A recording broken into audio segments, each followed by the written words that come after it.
David, thank you so much for joining me today for this brief interview to talk about yourself and the prevention group at Stanford and the Prevention Research Center.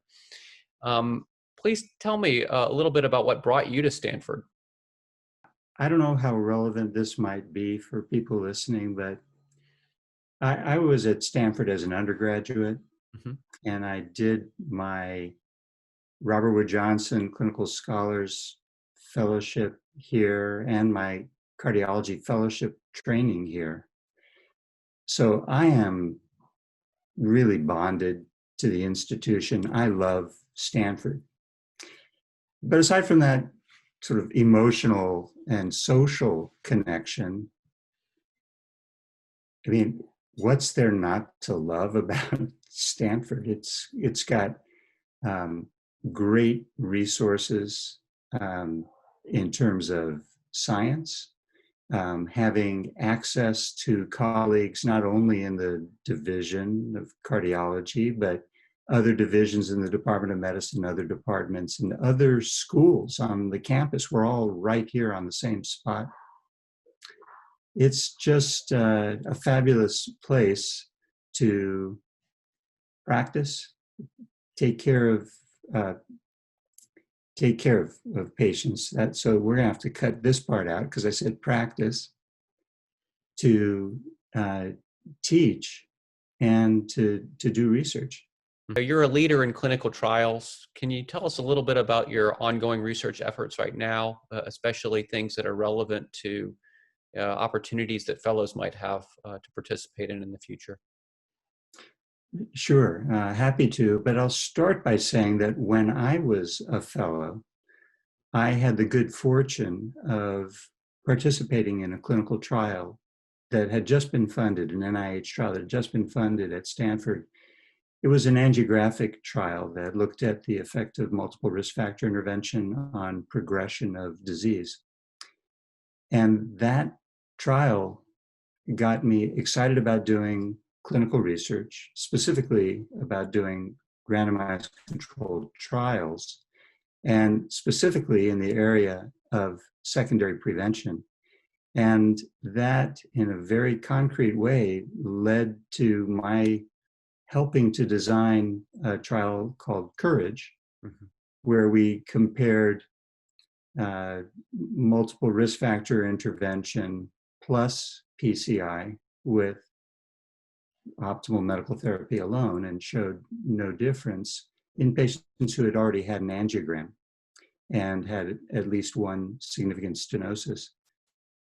And that led to designing the ischemia trial, which we've just recently concluded, where we went upstream from the cath lab to see if patients with an abnormal stress test needed to have an angiogram as part of their treatment plan.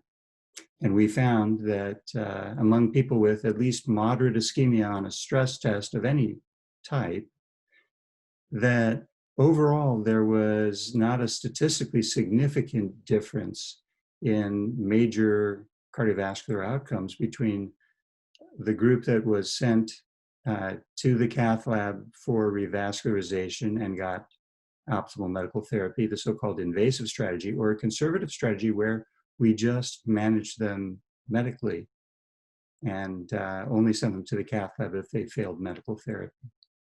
I can't remember exactly how many patients or how many centers that you were involved in, but it took a large, part of your your recent years. Tell us a little bit more about that and the kind of Well, data that you have now that's going to be, leading. so yes, so we presented and published Courage in 2007, Mhm.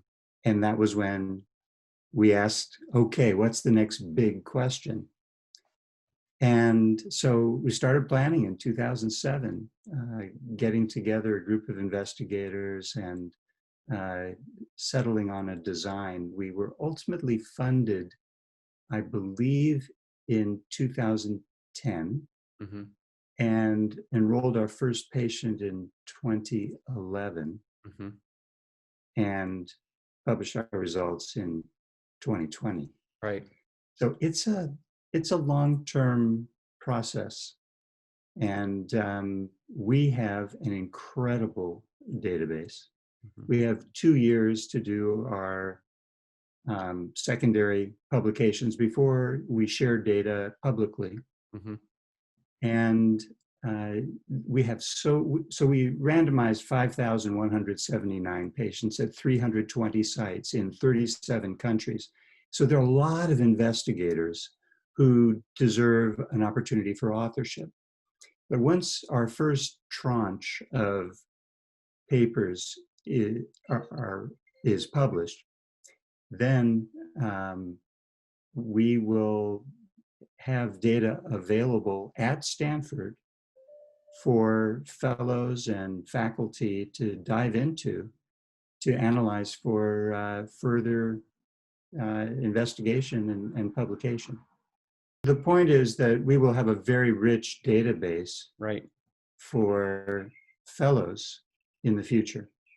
Part of the reason that you were so heavily recruited to come back to Stanford is to take over the leadership of the prevention group, and it's really grown quite a bit under your leadership. Tell us a little bit about the preventive cardiology group here and where you see it going in the future. Preventive cardiology group is a group of cardiologists and an internist, Sandra Sai, Hmm. you, Hmm. um, Fatima Rodriguez, Eleanor Levin, Hmm. Mike McConnell. Um, we have joining us Sho Clark, Hmm. who yesterday graduated from his cardiology fellowship. Hmm. And And and all the then nurses and all the nurses we work for. and then I was just going to say it's an interdisciplinary group Yeah. that includes nurses, nurse practitioners, dietitians, Hmm. and genetic counselors. We meet once a week to talk about our how the clinic is operating and to talk about cases and where we want to go as a group. I'm thrilled that we have a fellow in the clinic. Starting with us is Ramsey Dudum, Hmm. and with Sho transitioning to an instructor position. So it's great to see the interest from the newer generation, the younger generation, and the growth of the group. There's a lot of demand for our clinical services, and there are a lot of exciting ways that we can move our clinical research enterprise with the work that you're doing, Fatima, and hopefully a project that I'm working on having to do with coronary artery calcium scanning. I'm also really excited about, how virtual medicine is going to transform our ability to reach more people. And I know that you've been working hard on that. Maybe you can share a few thoughts about that as well. One of the unintended consequences of the coronavirus pandemic has been the very rapid shift to video visits and the awareness that we can really reach a much broader geographic uh, area using video visits, and the type of work that we do, which has a lot to do, it's a lot of cognitive therapy, behavior change, and discussing the rationale for medical therapy that can be done easily with video. And so I'm excited about spreading our availability statewide. Mhm. You wear several hats, and one of the hats that you really just put on not too long ago was accepting the directorship of the Stanford Prevention Research Center, which has been a historically important thing here and nationally and really internationally. Tell us a little bit about your vision for the SPRC and maybe how it overlaps with some of the things that we're doing in cardiology. SPRC, which was founded by my mentor, Jack Farquhar, began as community-based research to study the effect of behavior intervention on population health. And at the same time, it also was funded to look at the effect of a pharmacologic intervention, bile acid binding resins, as a way to prevent coronary disease in people with no history of coronary disease. And so it's been an interdisciplinary center, which ultimately became a division in the Department of Medicine. And it really is known for conducting randomized controlled trials using behavioral intervention, lifestyle intervention, for the prevention of chronic disease, but primarily coronary disease. And we have a small but really accomplished faculty that has been, for the most part, continuously funded by NIH. One good example of this is Marcia Stefanik and her work leading the Women's Health Initiative. And there have been several cardiology fellows and now faculty who have collaborated with Marcia, with the Women's Health Initiative. Fatima is getting involved to lead a cardiovascular outcomes group with the WHI. With my being chief now, I think there will only be stronger connections with the Division of Cardiovascular Medicine. And I really welcome those collaborations, especially with fellows. As I was a fellow and got interested in cardiology, cardiology fellows can get experience with preventive cardiology working with us at SPRC. Tell us about how you approach mentorship and some of your proudest moments as a mentor. You know, part of the mission. So what's the mission? Why are we all here? We're here to take care of patients, to do research, and to teach.